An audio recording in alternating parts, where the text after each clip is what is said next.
Title: भूतिया हवेली की हंसी मजाक। The laughter in the haunted mention. कहानी का सेटिंग एक डरावने हवेली में है, जिसे सब लोग भूतिया हवेली कहते थे। हवेली के द्वार पर एक बड़ा ही डरावना बोर्ड लटका हुआ था। सब आत्माएं यहाँ हैं, आपको यहाँ आने की अपनी जिम्मेदारी है। एक दिन एक आदमी नामक राजू ने अपने दोस्तों से मजाक करते हुए कहा, मुझे लगता है कि वह भूतिया हवेली एक बड़ा मजाक है। कोई भी वहां रात बिताने के लिए तैयार है?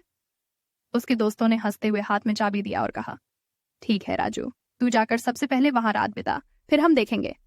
राजू ने डरते हुए हवेली की ओर बढ़ते हुए सोचा, यह कैसा मजाक है? मैं कहीं भी आत्मा नहीं मिलने वाली है। हवेली के अंदर वह अचानक एक लड़की की हंसी सुना। वह उसकी ओर बढ़ा और उसने देखा कि वह लड़की किसी झूले पर बैठी थी, हंसती हुई।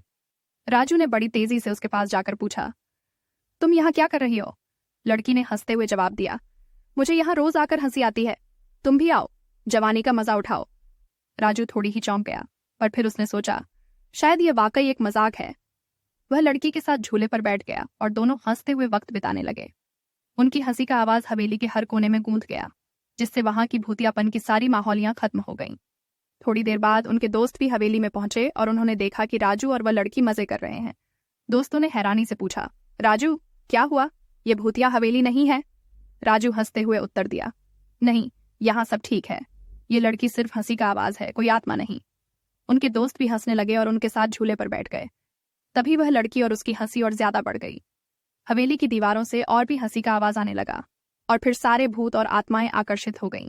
राजू और उसके दोस्त अब पूरी तरह से हंसने लगे और वह भूतिया हवेली अब हंसी मजाक वाली हवेली बन गई। इस कहानी से हमें यह सीखने को मिलता है कि कभी कभी हमारे डर और धारणाएं हमारे असली अनुभव से दूर रह सकती हैं और एक मजाक भी किसी संवाद को परिवर्तित कर सकता है। भूतिया हवेली बन गई हंसी मजाक वाली हवेली, क्योंकि वहां के लोग अपने डरों को हंसी में पिघला दिए।